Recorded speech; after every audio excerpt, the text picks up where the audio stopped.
नमस्कार दोस्तों, स्वागत करती हूँ एक बार फिर से शारदा क्लासेस सीकर में। कल जो आरआरबी के एग्ज़ाम चल रहे थे ग्रुप डी के, उसके तीनों शिफ्ट के कंप्लीट एक ही पीडीएफ में, एक ही वीडियो में मैं आपको सारे क्वेश्चन बताने वाले हूँ। जितने भी क्वेश्चंस आए थे वो सारे क्वेश्चन हम एक वीडियो में, जीके और जीएस से रिलेटेड क्वेश्चन है, उन सारे क्वेश्चंस को हम यहाँ पे देखेंगे। बाकी सब्जेक्ट से रिलेटेड जो भी क्वेश्चंस हैं वो मैं टेलीग्राम पे सीधा डायरेक्ट क्वेश्चंस आपको भेजती रहती हूँ। तो जिन स्टूडेंट्स को बाकी क्वेश्चंस भी देखने हैं वो टेलीग्राम चैनल ज्वाइन कर ले, वहाँ पे मैं क्वेश्चंस जो भी जैसे भी आते रहते हैं सेंड करती रहती हूँ। और इनसे रिलेटेड, ग्रुप डी से रिलेटेड जो भी नोट्स हैं या कोई भी इम्पॉर्टेंट जो आपके लिए ज़रूरी हैं वो मैं वहाँ पे शेयर करती रहती हूँ। नोट्स वगैरह हो गए, क्वेश्चंस वगैरह हो गए, सारी चीज़ें।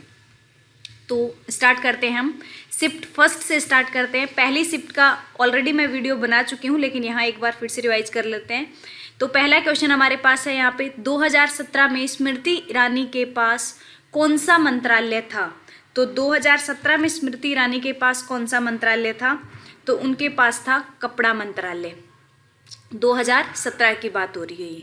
नेक्स्ट है, जल्लीकट्टू त्यौहार किस राज्य से संबंधित है? तो जल्लीकट्टू त्यौहार है वो तमिलनाडु राज्य से संबंधित है। नेक्स्ट बात करते हैं, विटामिन डी का रासायनिक नाम क्या है? तो विटामिन डी का रासायनिक नाम होता है कैल्सीफेरॉल। रक्त का थक्का बनने के लिए कौन सा विटामिन जरूरी होता है? तो विटामिन के जरूरी होता है। विटामिन के की कमी हो जाती है तो रक्त का थक्का जमना बंद हो जाता है। मिल्क ऑफ मैग्नीशिया का फॉर्मूला था तो वो होता है MgOH2। एलिसा टेस्ट किसका पता लगाने के लिए किया जाता है? तो एलिसा टेस्ट है वो एड्स का पता लगाने के लिए किया जाता है।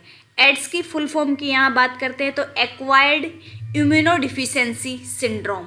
Acquired immunodeficiency syndrome. नेक्स्ट है, राजीव गांधी खेल रत्न पुरस्कार का नाम बदलकर ध्यानचंद पुरस्कार कब कर दिया गया? तो राजीव गांधी खेल रत्न पुरस्कार है, आपको पता है इसका नाम बदल दिया गया है। और ये कब बदला गया था? अगस्त 2021 में बदलकर इसको ध्यानचंद पुरस्कार के नाम से कर दिया गया। भारत के प्रथम लोकपाल कौन है? तो पूर्व न्यायाधीश जस्टिस PC घोष हैं। ये भारत के प्रथम लोकपाल थे। तो भारत के प्रथम लोकपाल कौन है? पूर्व न्यायाधीश जस्टिस PC घोष। नेक्स्ट है, पहली पंचवर्षीय योजना के समय योजना आयोग के अध्यक्ष कौन थे? तो पंडित जवाहरलाल नेहरू हैं। ये पहली पंचवर्षीय योजना के समय योजना आयोग के अध्यक्ष थे। और इस समय उपाध्यक्ष की बात की जाए तो वो थे गुलजारी लाल नंदा। और अगर उस टाइम पे मॉडल की बात की जाए कि कौन सा मॉडल था उस टाइम पे ये, तो मॉडल हमारे पास था हेराल्ड मॉडल। तो आपको पंचवर्षीय योजना से रिलेटेड सारे क्वेश्चंस देख लेने हैं, उनका अध्यक्ष कौन है, उपाध्यक्ष कौन है और कौन से मॉडल पे आधारित है। नेक्स्ट है, पेरियार नदी कहाँ है? तो पेरियार नदी है ये केरल राज्य में स्थित है। भारत का नेपोलियन किसे कहा जाता है? ये बहुत इंपॉर्टेंट क्वेश्चन हो जाता है हिस्ट्री का। ये है समुद्रगुप्त को कहा गया है। पंचायती राज व्यवस्था सबसे पहले किस राज्य में शुरू हुई थी?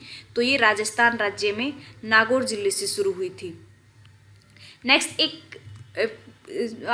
केमिस्ट्री की एक इक्वेशन आई थी, प्रकाश संश्लेषण की अभिक्रिया का संतुलित समीकरण बताना था।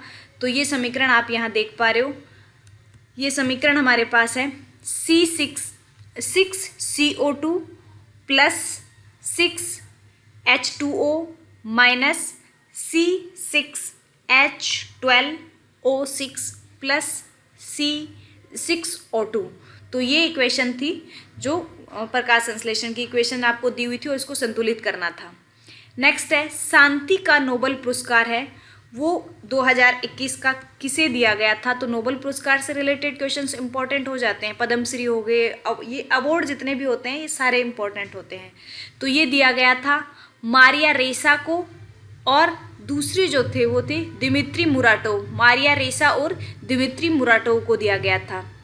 एनवायरनमेंट डे की थीम जो 2022 की थी वो क्या थी? वो थी ओनली वन अर्थ।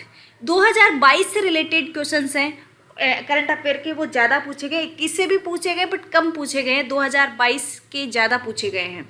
हीलियम की ऑक्सीकरण संख्या क्या होती है? तो हीलियम की कोई ऑक्सीकरण संख्या नहीं होती है, 0 होती है। आर्या राजेंद्रन कहाँ की सबसे युवा मेयर बनी है?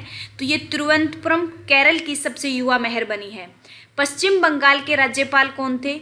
तो जगदीप धनखड़ हैं। ये पहले पश्चिम बंगाल के राज्यपाल थे, अभी ये उपराष्ट्रपति बन गए हैं। ओम का नियम की क्या होता है? तो V=IR होता है। ऑयल ऑफ विक्टोरियल का फॉर्मूला H2SO4 होता है, H2SO4। कवक जनित रोग कौन कौन से होते हैं?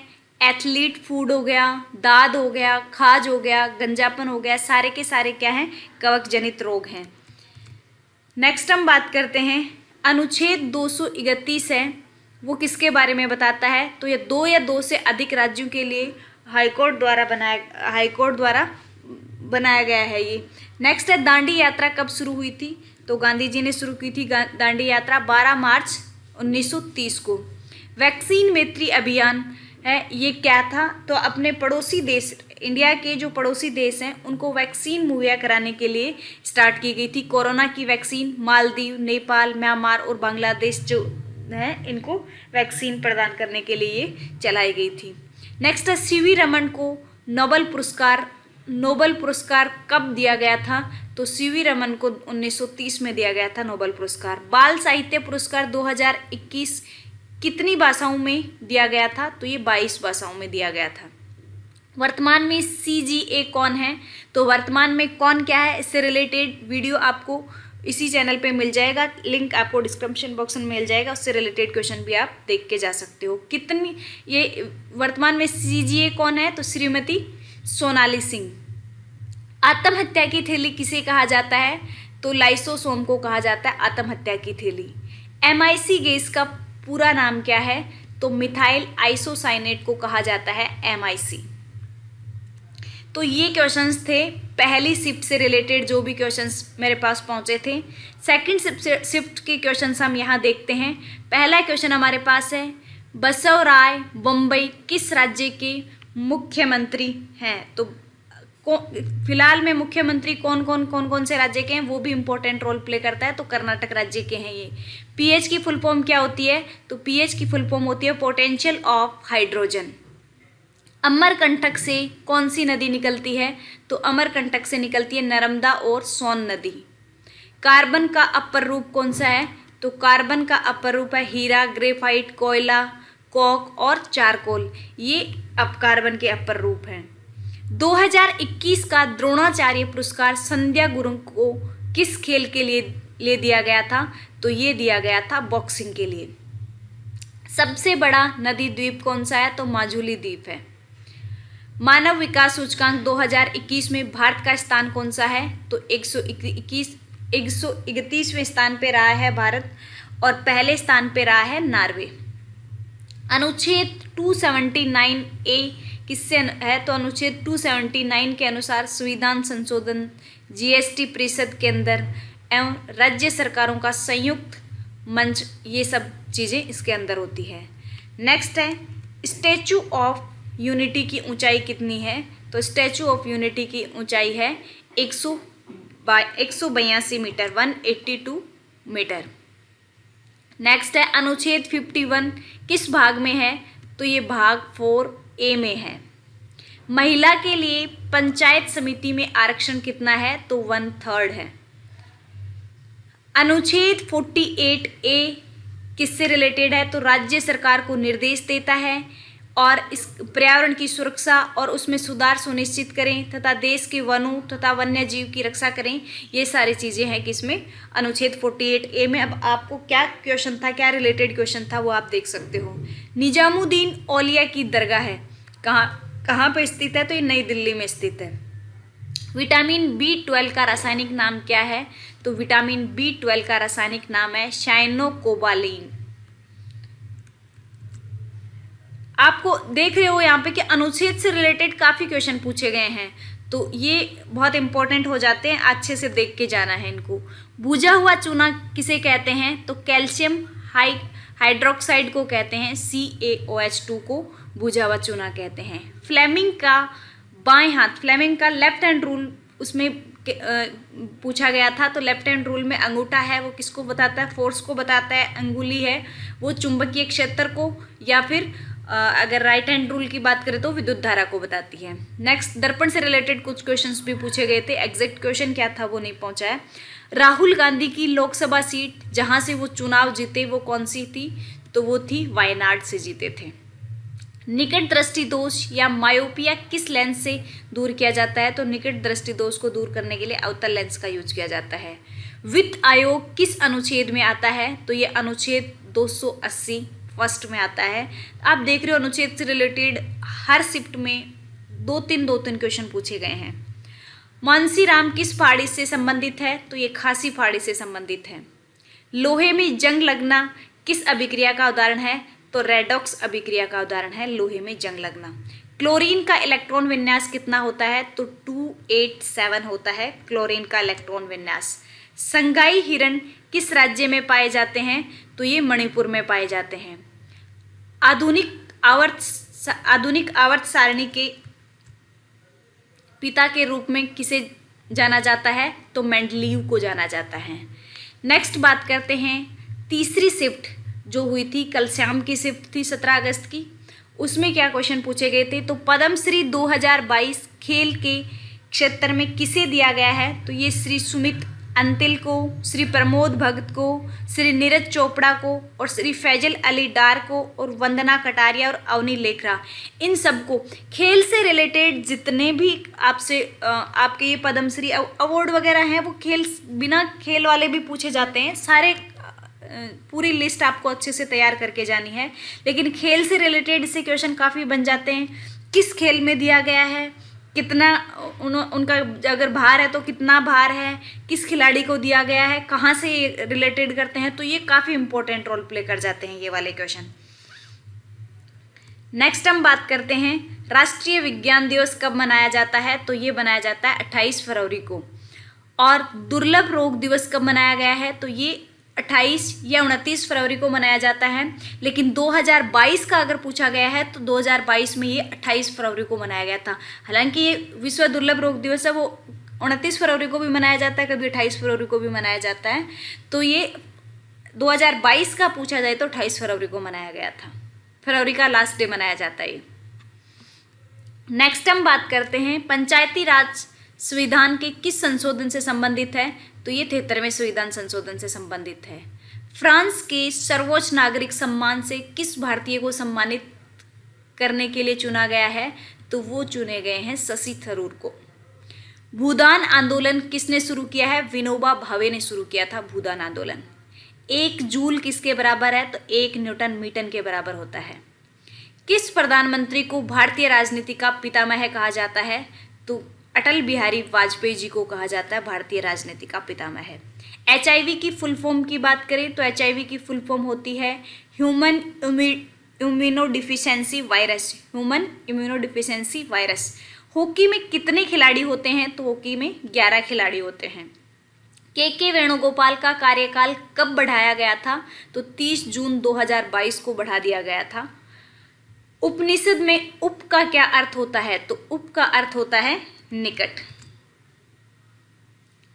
नेक्स्ट जो क्वेश्चन आए थे वो थे ऊंट का गर्भकाल कितना होता है, तो ऊंट का गर्भकाल होता है 13 से 15 महीना।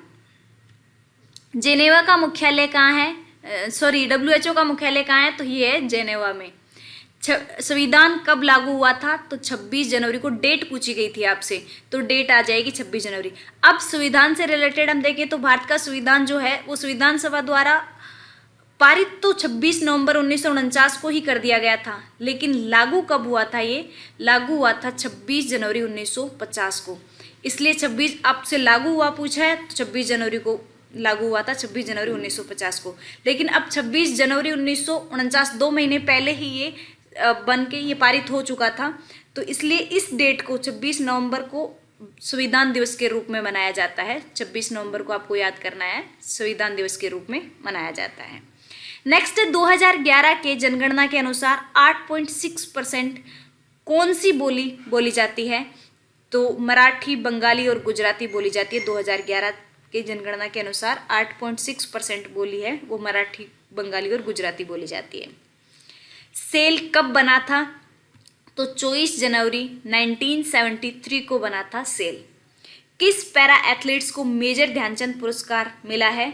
तो ये मिला है मनीष नरवाल को। मनीष नरवाल को मेजर ध्यानचंद पुरस्कार मिला है पैरा एथलीट्स में। नेक्स्ट है पंचायती राज व्यवस्था किस संशोधन से, पंचायती राज व्यवस्था का जो संशोधन था वो था 73वां संविधान संशोधन।